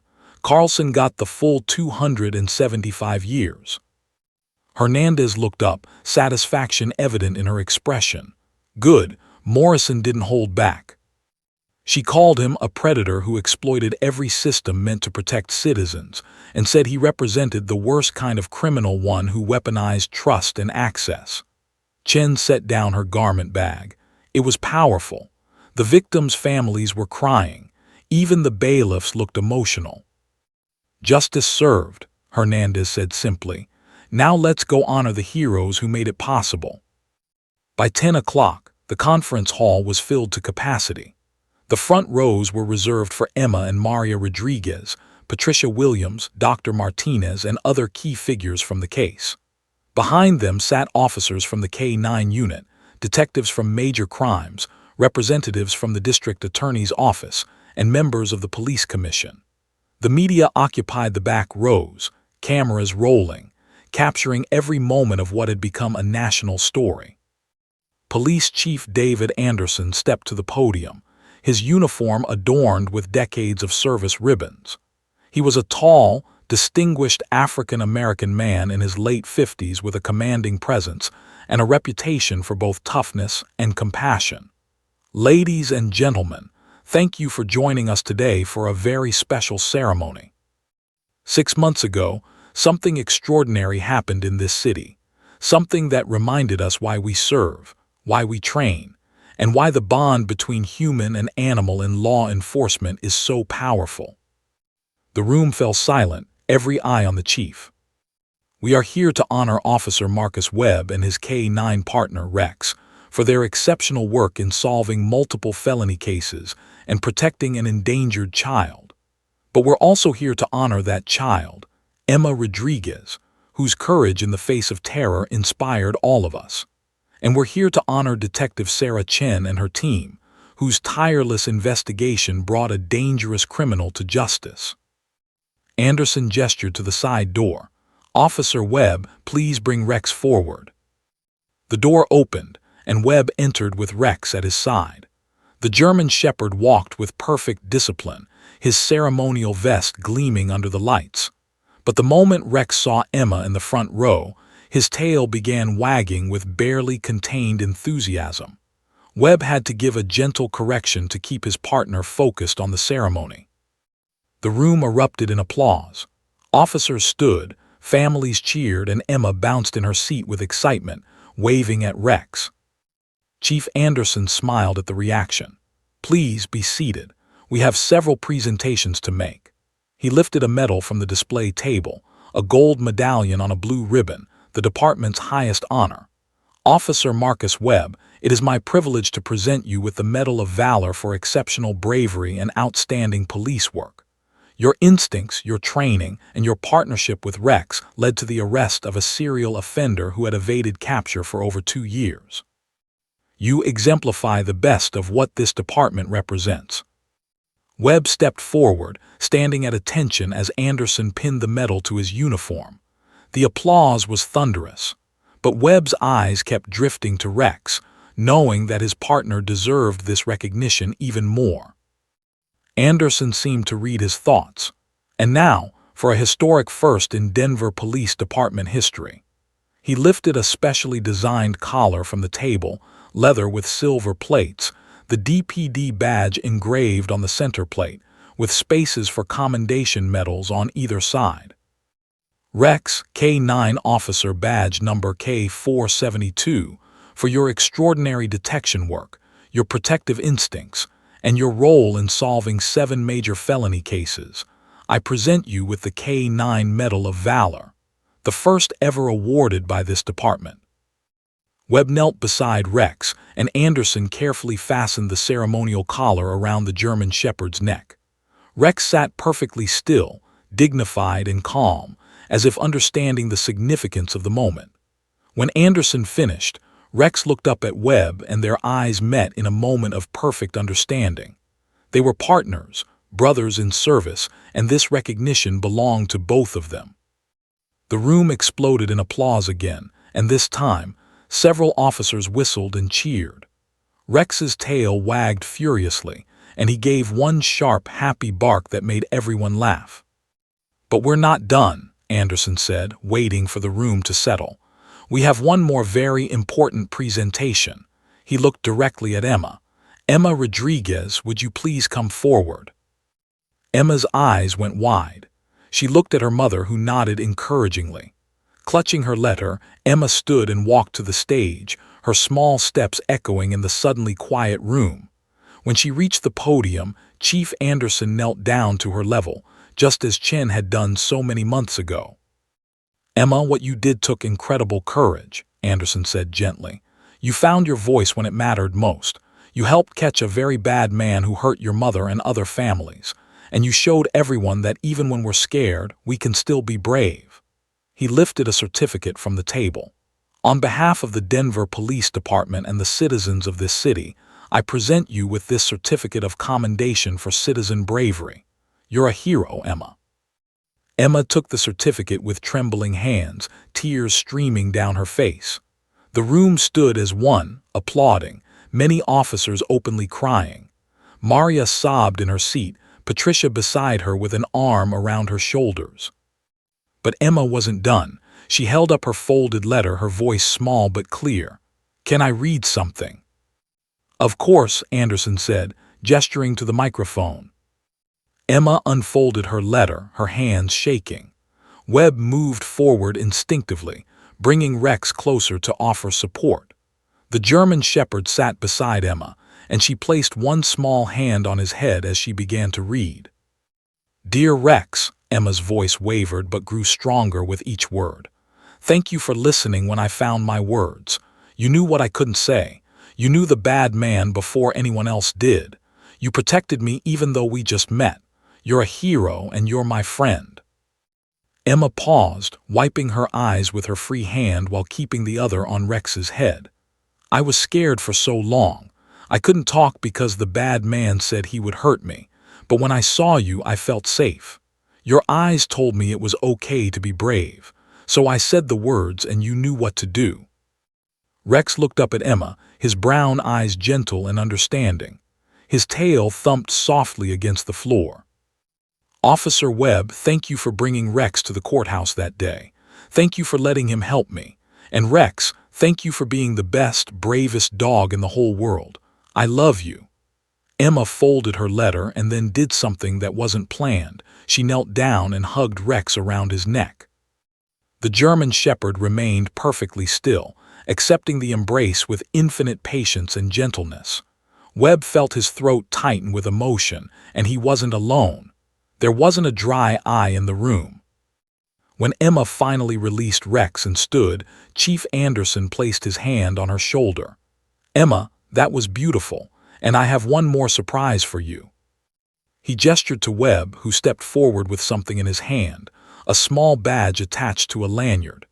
"Emma, this is an honorary junior police badge. It means you're part of our family now, and it also means you're welcome to visit Rex anytime you want. Officer Webb and I have already arranged it." Emma's face lit up with joy so pure and bright that it transformed the entire room's energy from somber emotion to celebration. "Really? I can visit Rex?" "Whenever you want," Webb confirmed, smiling. "Rex would like that very much, so would I." Emma threw her arms around Webb's waist, then knelt again to hug Rex. The German Shepherd's tail wagged with such enthusiasm that his entire body wiggled. The ceremony continued with additional recognitions. Detective Chen received a commendation for her investigative work. Patricia Williams was honored for her support services, and the entire forensics team was acknowledged. But the moment everyone would remember, the image that would appear in newspapers and on news broadcasts across the country, was Emma Rodriguez in her purple dress, hugging a German Shepherd who'd given her back her voice. As the ceremony concluded and people began to mingle, Webb watched Emma play with Rex in a corner of the room, her laughter echoing off the walls. 6 months ago, that little girl had been locked in traumatic silence. Today, she was free, happy, and healing. "You did good, partner," Webb whispered to Rex. The German Shepherd looked up at him and barked once, a sound of agreement, pride, and contentment. They had done good. Together. 5 years later, the morning sun filtered through the windows of the Denver Child Advocacy Center, casting warm light across the waiting room where children's artwork decorated every wall. Among the colorful crayon drawings and painted handprints was a framed photograph that held a place of honor near the reception desk. A 12-year-old girl in a purple dress, her arms wrapped around a German Shepherd wearing a ceremonial collar. Beneath it, a small plaque read, "Emma and Rex Courage finds its voice." Emma Rodriguez, now 12 years old and in 7th grade, walked through those familiar doors every Saturday morning. But she wasn't coming for therapy anymore. Those sessions had ended 2 years ago when Dr. Helen Martinez had declared Emma's recovery complete and remarkable. Today, Emma was here as a volunteer, part of a youth program she'd helped create, Paws for Courage, which brought trained therapy dogs to meet with traumatized children. "Morning, Emma," called receptionist Sandra Mills, who'd watched Emma transform from a silent, terrified child into a confident young advocate. "Your group is already in the activity room, and we have a new participant today, a 6-year-old boy named Marcus. He witnessed a robbery at his family's store 3 months ago and hasn't spoken since."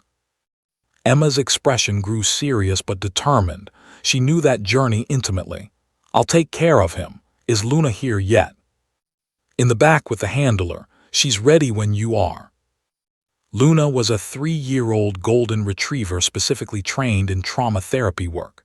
She was gentle, intuitive, and had a remarkable gift for connecting with frightened children. But Luna wasn't the only 4-legged helper Emma worked with. Through her advocacy work, Emma had created partnerships with multiple K9 organizations, bringing different dogs to meet different needs. Some children responded better to big dogs, others to small ones. Some needed energetic play therapy, others needed quiet companionship. Emma had learned to match children with the right canine partners. But every first Saturday of the month was special, because that's when Rex visited. Officer Marcus Webb, now 47 years old and recently promoted to K-9 unit supervisor, pulled into the advocacy center's parking lot right on schedule. In the passenger seat, Rex sat with the patience of an 8-year-old veteran who'd done this routine dozens of times. The German Shepherd was graying around his muzzle now, moving a bit slower than his younger days, but his eyes remained bright and intelligent. He'd officially retired from active police duty 6 months ago, but his work wasn't finished. It had simply evolved. "Ready for another day, partner?" Webb asked, opening the passenger door. Rex jumped down carefully, his movements showing the arthritis that had begun to set in, but his tail wagged with enthusiasm. He knew where they were. He knew who would be waiting. Inside the advocacy center, Emma was conducting her pre-session briefing with 4 other young volunteers, all teenagers who'd been through their own traumas and had found healing through animal-assisted therapy. "Remember," Emma said, her voice carrying the authority of experience, "we let the children approach the dogs when they're ready. We don't force interaction. Some kids will want a pet and play immediately. Others might just want to sit near them. Both are okay. Both are progress." A girl named Sophia, 15 years old and a recent addition to the program, raised her hand. "What if they don't want to interact at all?" Emma smiled. "Then we've still given them something important. We've shown them that safety exists, that there are beings in the world who won't hurt them. Sometimes just knowing a therapy dog is in the room is enough to help a child relax, even if they never touch them." The door opened and Webb entered with Rex. The moment Emma saw them, her face lit up with pure joy. "Rex!" She rushed over, and the German Shepherd's tail wagged so hard his entire back end moved. Even after 5 years, their bond remained unbreakable. Emma knelt down. She was taller now, growing into a beautiful young woman, but she still knelt to greet Rex properly. She wrapped her arms around his neck and Rex leaned into the embrace, making his soft, rumbling sound of contentment. "I missed you, boy. How's retirement treating you?" "He's enjoying the extra nap time," Webb said, smiling at their reunion. "But I think he was counting down the days until he could come back here. He loves this work." "So do I," Emma said, standing. She still carried Mr. Hops occasionally. The worn stuffed rabbit now lived on a shelf in her bedroom, a reminder of where she'd been and how far she'd come. "We have a new boy today, Marcus. He's 6 and hasn't spoken since witnessing a violent robbery. I thought maybe Rex could meet with him if that's okay." Webb looked down at his partner. Rex's ears were forward, alert and ready. Even in retirement, the dog understood when his skills were needed. Rex would be honored. The activity room had been transformed into a comfortable, non-threatening space with soft lighting, cushions on the floor, and toys scattered strategically. 6 children sat with their parents or guardians, some fidgeting nervously, others withdrawn and distant, all of them carrying invisible wounds that were just as real as physical scars. Little Marcus sat in his mother's lap, his face buried against her shoulder. His mother, Teresa, had tears in her eyes as she gently stroked her son's hair. 3 months of silence. 3 months of watching her vibrant, talkative boy retreat into himself. The therapist said it was selective mutism triggered by trauma, the same diagnosis Emma had received 5 years ago. Emma entered first, her presence calm and reassuring. "Good morning, everyone. My name is Emma and I'm a volunteer here. I know some of you might be scared or nervous. That's completely okay. You're safe here." She gestured behind her. "I brought some special friends I'd like you to meet. These are therapy dogs who are trained to help kids who have been through scary things. They're very gentle, very kind, and they're here just to be with you. You don't have to pet them or talk to them. You can just watch if you want." Webb entered with Rex and Luna's handler, a woman named Jennifer Park, brought in the golden retriever. 2 other handlers followed with their dogs, a small corgi named Buttons and a gentle Labrador named Scout. The dogs all sat calmly, their presence filling the room with a different kind of energy. Emma watched the children's reactions carefully. Some perked up immediately, interested in the dogs. Others shrank back, still fearful. But Marcus lifted his head slightly from his mother's shoulder, his eyes finding Rex. Emma noticed. She always noticed.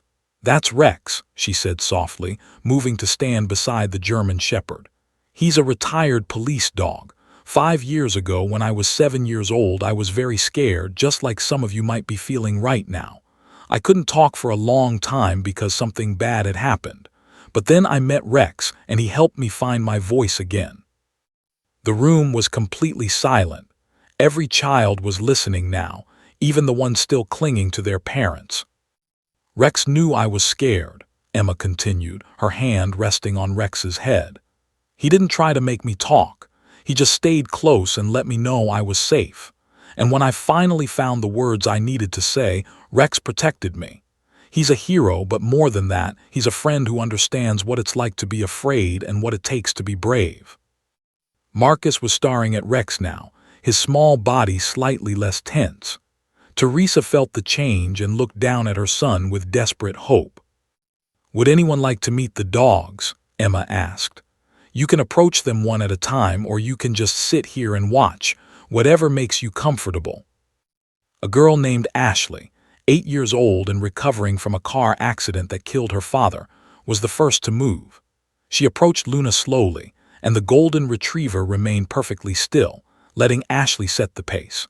When the girl's small hand touched Luna's soft fur, she began to cry, releasing months of grief in heaving sobs while burying her face in the dog's golden coat. Luna simply sat there, patient and accepting, providing the kind of unconditional comfort that only animals can give. One by one, other children approached the dogs. Some petted them tentatively, others sat nearby, watching. A boy named David started playing with Buttons, the corgi, giggling when the small dog did a trick. The sound of a child's laughter in that room of trauma was like sunlight breaking through clouds. But Marcus remained in his mother's lap, watching Rex with intense focus. Emma made her way over to them, moving slowly so as not to startle. She sat on the floor nearby and Rex followed, settling beside her.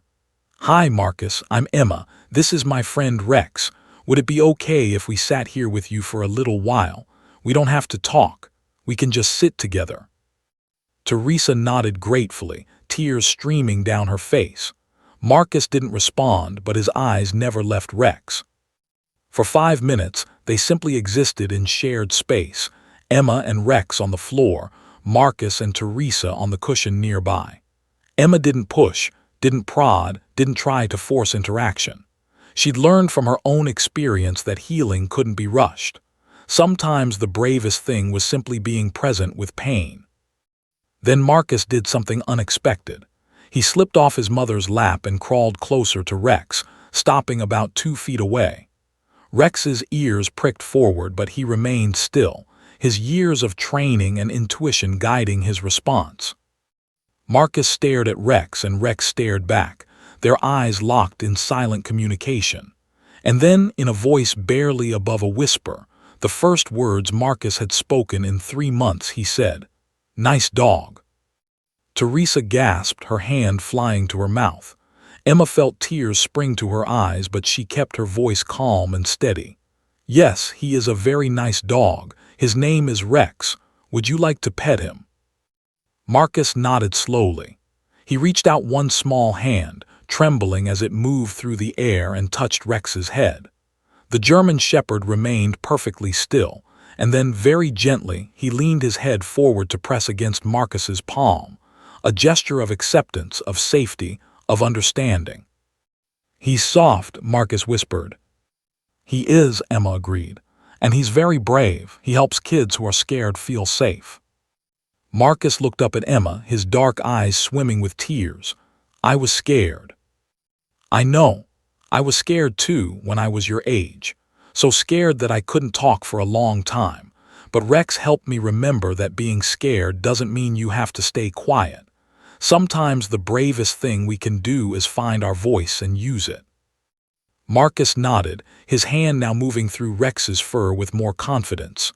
"The man in the store had a gun. He yelled. Mommy cried." Teresa was sobbing now, but she let her son speak, understanding that this breakthrough was monumental. That sounds really scary, Emma said gently.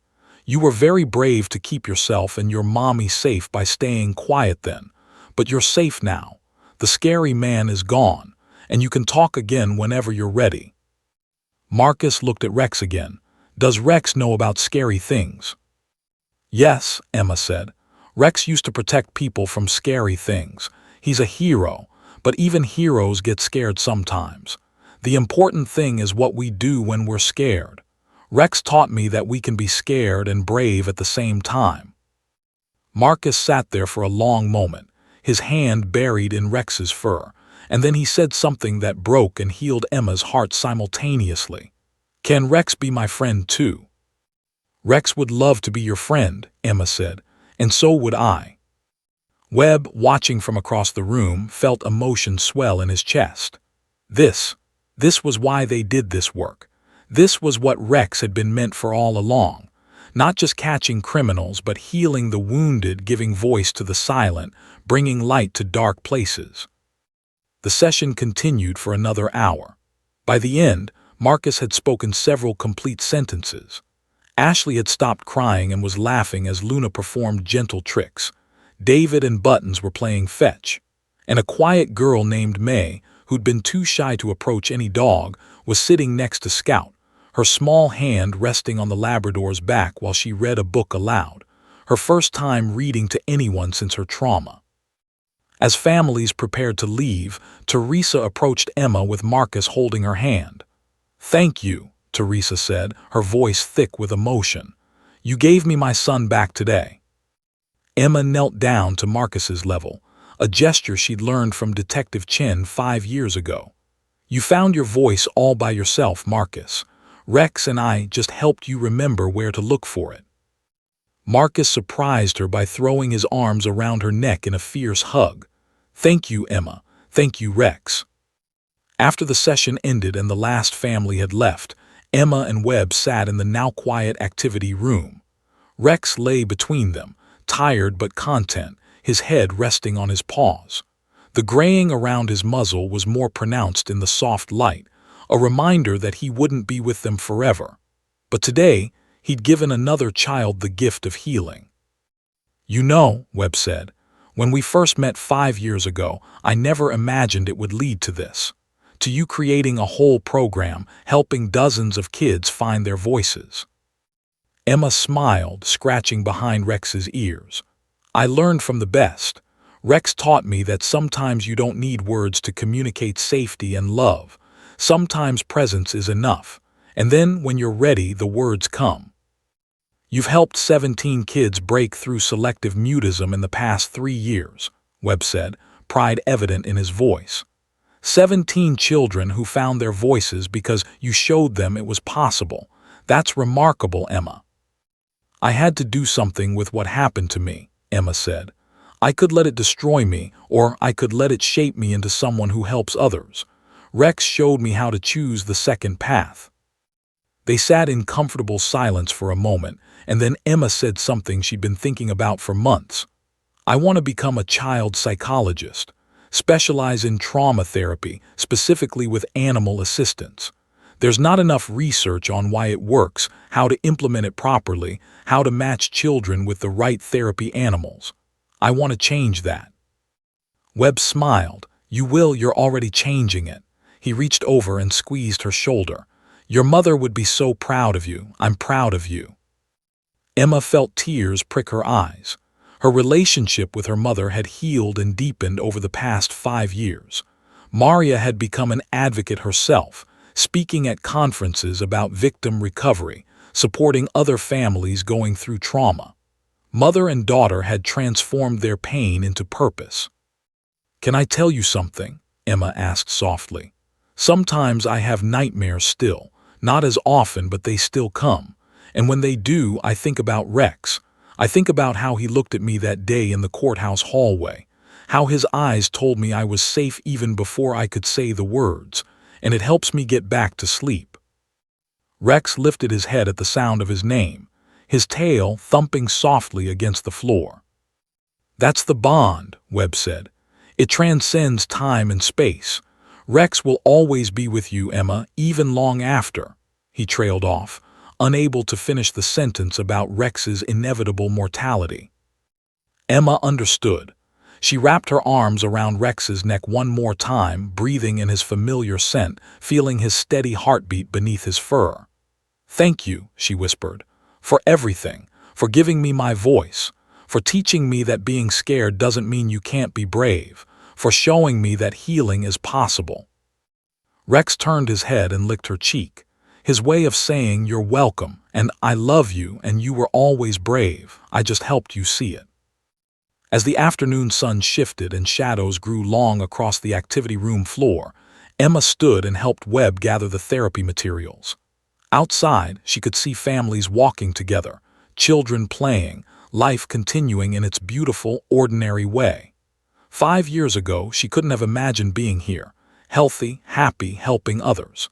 The journey had been long and painful, but she'd made it through to the other side. And she'd done it with a German shepherd named Rex as her guide. The story of Emma, Rodriguez, and Rex became more than just a local news story about a courthouse arrest. It became a case study in law enforcement training programs across the country. It became the inspiration for therapy dog programs in child advocacy centers nationwide. It became a testament to the power of the human-animal bond and its capacity for healing. But most importantly, it became a beacon of hope for traumatized children everywhere. Proof that silence can be broken, that courage can be found, that heroes come in all forms, and that sometimes finding your voice starts with just 2 words. Bad man. And ends with thousands more. Words of healing, words of hope, words of recovery, and words of gratitude for a German shepherd who heard what a little girl couldn't say and loved her enough to help her say it. The end.